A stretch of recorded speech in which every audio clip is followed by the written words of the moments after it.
도대체 플랫폼이란 단어가 뭐길래 수많은 기업들이 가지고 싶어 할까? 가장 큰 관심을 많이 갖고 있는 사람이 손정희 회장 같은 사람이에요. 매력적이죠. 안녕하세요. 세상의 모든 일을 플랫폼적으로 생각하는 플랫폼의 생각법의 이승우입니다. 네, 오늘은 민지가 사마고 휴가를 떠나서요. 혼자 진행하게 됐습니다. 제가 지난 시간에 이제 그 위워크가 IPO에 실패한 이유를 설명드렸었는데요. 그때 말씀드리기를 위워크가 스스로를 커뮤니티 플랫폼으로 포장하고 싶었다라는 얘기를 드렸어요. 위워크가 플랫폼이라는 단어를 스스로의 기업 이름에 붙이게 되면 한 470억 불이라는 어마어마한 기업 가치를 인정받을 수 있을 거다라고 생각했다라는 말씀을 드렸는데요. 결국은 그 플랫폼이라는 단어를 얻지 못했고요. 결국은 시장은 한 얼추 한 100억 불? 이때까지 들어간 돈이 128억 불인데 100억 불 정도밖에 인정을 못하겠다라는 결론에 도달했습니다.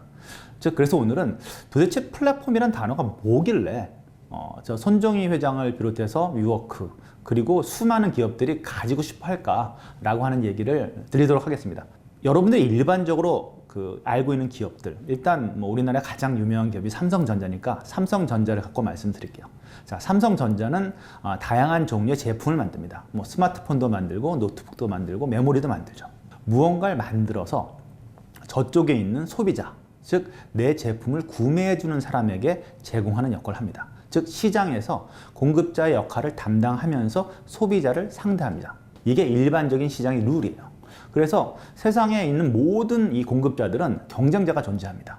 제가 넷플릭스를 설명드리면서 경쟁자로 디즈니 플러스를 내놓고 애플이 애플 TV 플러스를 내놓는다는 말씀을 드렸었는데요. 그런 맥락에서 보면 넷플릭스도 삼성전자와 거의 유사한 서비스 사업자죠. 즉 생산자 혹은 공급자로서의 역할을 담당하는 플레이어입니다. 그런데 플랫폼 사업자들을 보면 약간 사업하는 방식이 다릅니다. 예를 들어 구글, 페이스북, 여러분들이 가장 쉽게 이야기할 수 있는 게 아마존과 같은 전자상거래 사업자들인데요. 전자상거래 사업자를 보면 자신들이 장사를 하지 않아요. 오픈마켓에서 보면 파는 사람들도 있고 사는 사람도 있습니다. 플랫폼의 개념을 아주 쉽게 정리하면 양면 시장을 대상으로 하는 새로운 형태의 사업 모델이라고 얘기 드릴 수 있습니다. 이 사업자들은 보면 그 안에 자기 사업 형태 안에 공급자랑 소비자를 모두 포괄한다는 거예요. 자, 그럼 생각해 보세요. 삼성전자는 늘 경쟁자가 있어서 경쟁을 하죠.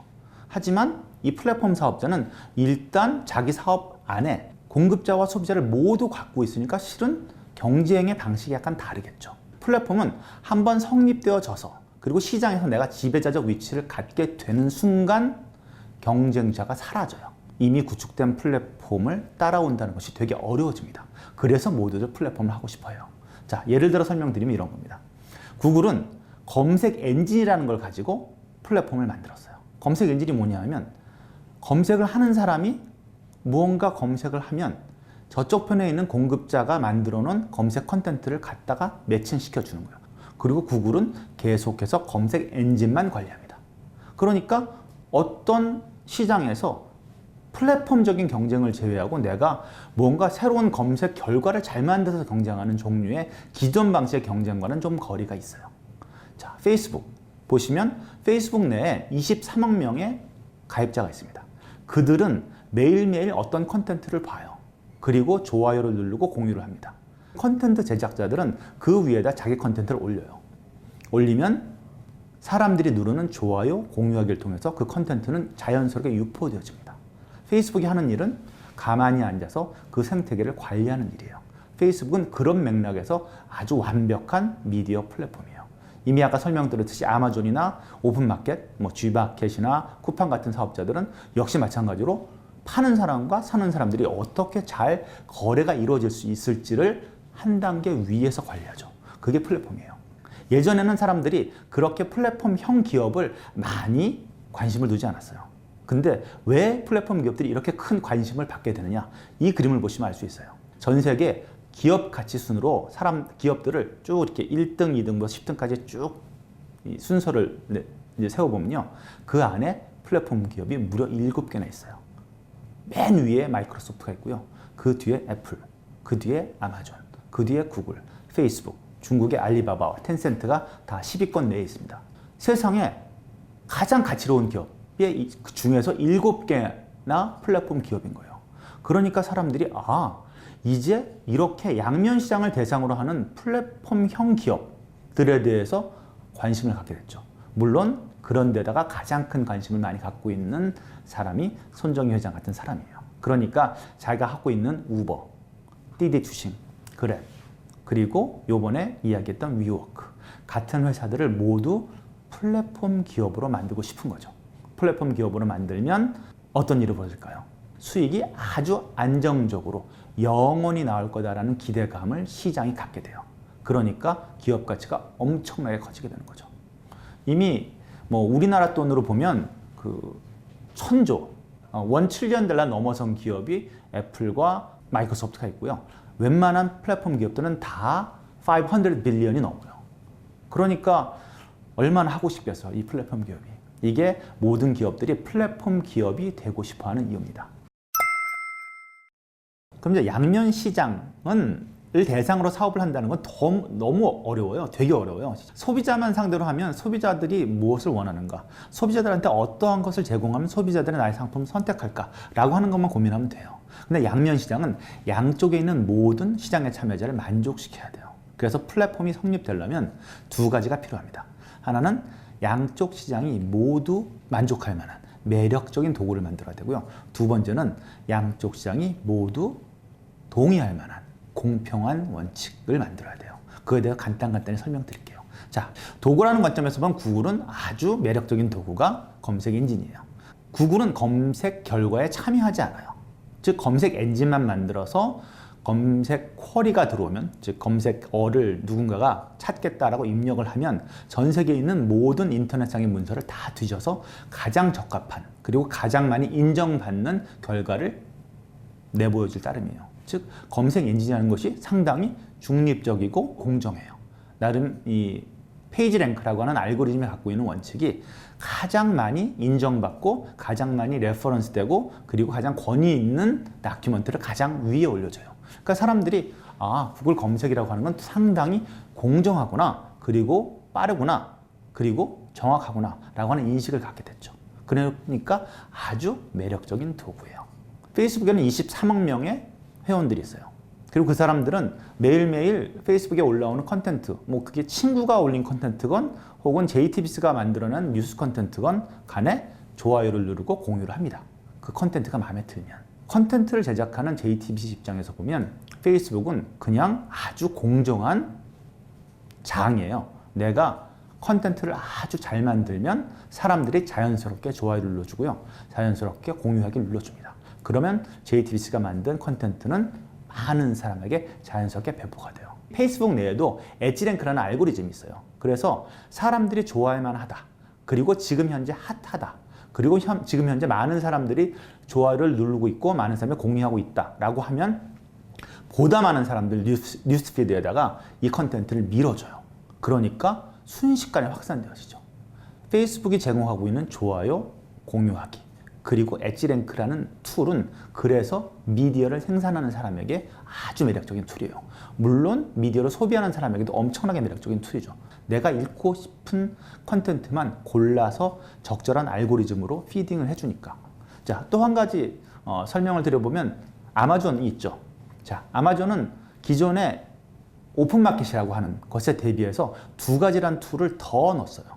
일반적으로 오픈마켓 제공하는 툴은 일단 판매자가 자기 상품을 올리면 그것이 잘 보이게 리스팅해주는 페이지를 구성하죠. 그리고 구매자가 판매자의 상품을 사겠다라고 하면 에스크로라는 서비스를 제공해요. 구매자로부터 돈을 받아서 갖고 있다가 일정 시간이 지나서 상품이 배송되어지면 그 대신 돈을 판매자한테 넘겨주는, 그래서 이 거래가 정확히 안전하게 이루어지는 것을 보장해주는 서비스를 해주죠. 하지만 아마존이 등장하면서 약간 판이 바뀌었어요. 아마존은 두 가지의 새로운 매력적인 도구를 양 측면에 제공했죠. 첫째, 판매자들에게는 Fulfillment by Amazon이라는 서비스를 제공했어요. 뭐냐면 아마존에는 지금 현재 전국에 한 120개 정도의 Fulfillment 센터가 있어요. 되게 큰 거는 축구장 한 100개? 되게 커요, 이 풀필먼트 센터가. 그 풀필먼트 센터에다가 자기 상품을 갖다 놓기만 하면 그 다음부터 오더가 들어오면 상품을 패키징, 딜리버리 하는 거는 아마존이 다 알아서 처리해요. 생각해 보세요. 아마존이 UPS 혹은 대한통운과 계약하는 게 싸겠어요? 아니면 일개 판매자가 대한통운과 계약하는 게 싸겠어요? 그러니까 가장 매력적인 가격으로, 싼 가격으로 배송을 처리하고 모든 패키징을 일괄적으로 처리하니까 훨씬 더 쉽겠죠. 그리고 상품을 보관하는 것도 그 가격에 다 포함되어 있어요. 구매자 쪽에는 아마존 프라임이라는 상품을 제공해줘요. 아마존 프라임은 뭐냐 하면 1년에 119불을 내면 1년 내내 구매자가 주문하는 상품의 배송이 다 무료예요. 그리고 이틀 뒤에 배송이 되는 거를 아마존이 보증을 해요. 그러니까 소비자 입장에서 보면 인터넷으로, 이커머스로 물건을 구매한다라고 생각하면 미국같이 넓어서 배송비가 제법 많이 드는 지역에서는 1년에, 즉 한 달에 한 10불 정도만의 배송비로 모든 배송을 무료로 한다라는 개념으로 이해하시면 돼요. 근데 거기에 추가적으로 아마존은 다양한 무료 서비스 제공합니다. 음악 듣는 거, 넷플릭스와 같은 이제 영상을 보는 거, 그리고 아마존의 되게 강점이 이북 같은 부분들을 번들링을 해서 무료로 제공해요. 일반적으로 계산을 다 해보면 아마존이 현재 아마존 프라임으로 제공하는 모든 서비스의 가격이 한 800불 정도가 된다고 해요. 그러니까 800불 정도 되는 가치를 119불에 제공하는 거죠. 매력적이죠. 즉 아마존은 판매자와 구매자에게 다 모두 각기 매력적인 도구를 하나씩 더 제공했어요. 그래서 이를 통해서 보다 훌륭한 플랫폼으로 자리 잡은 거죠. 이게 첫 번째 매력적인 도구에 대한 얘기였고요. 자, 두 번째는 공정한 원칙이에요. 생각해 보세요. 검색이란 영역에서 구글이 무언가 자꾸 검색에 관여하게 되면 실은 검색 결과에 대한 권위가 떨어져요. 어쩌면 이 검색 결과가 구글에 의해 조작될지도 몰라 라는 식의 의구심을 갖게 되겠죠. 그래서 구글은 자기네들이 검색이라고 하는 영역에는 어떠한 관여도 안 한다 라고 하는 측면을 어떻게 강조하냐면 구글 검색 엔진을 개발하는 팀의 회의를 실시간으로 유튜브로 중계를 해요. 즉 우리는 검색 컨텐츠를 만들지 않습니다. 단지 어떻게 하면 검색 결과를 찾아주는 검색 엔진이 보다 고도화되고 보다 발전할 수 있을지만 고민합니다. 라는 이야기로 계속 이야기합니다. 그래서 사람들은 구글이 공정하다라고 하는 인식을 갖죠. 페이스북도 실은 특정한 뉴스를 24억 명에게 한순간에 보이게 만들 수 있는 힘을 가진 게 페이스북이에요. 하지만 그렇게 안 하죠. 알고리즘을 통해서 철저하게 공정하게 어찌 보면 보도하는 게 페이스북의 원칙이에요. 그러다 보니까 사람들은 페이스북을 믿게 되는 거죠. 이게 바로 양쪽 시장에게 적용되는 공정한 원칙이에요. 공정한 원칙이라는 측면에서 봤을 때 아직은 약간 문제를 갖고 있는 게 이미 말씀드렸지만 우버예요. 제가 우버에 대해서 되게 어찌 보면 우울한 미래, 우버에 대해서 비관적인 미래를 계속 말씀드렸는데 그 이유 중에 하나는 아직은 우버가 공정한 원칙을 만들지 못했어요. 우버가 상장할 때 우버 기사들이 우버 앱을 껐죠. 미국의 그 최저임금이 우리나라랑 이제 거의 비슷한데요. 미국은 물론 주마다 다릅니다. 캘리포니아 같은 경우는 되게 비싸서 한 15불까지도 지금 올라가고 있는데요. 미국의 전체적인 최저임금은 한 8불 50 정도 되는데 우버 기사들의 평균 시간당 임금이 8불 50 정도 된다고 해요. 그러니까 우버 기사들이 우버가 80조라는 어마어마한 금액으로 상장을 시도할 때 옆에서 우버 앱을 끔으로써 저항의 표시를 했죠. 즉 너희들은 그렇게 큰 가치로 돈을 많이 버는데 우리들은 여전히 최저임금에 시달리고 있지 않니? 라는 형태의 표현이었어요. 양쪽이 균형이 맞지 않는 거죠.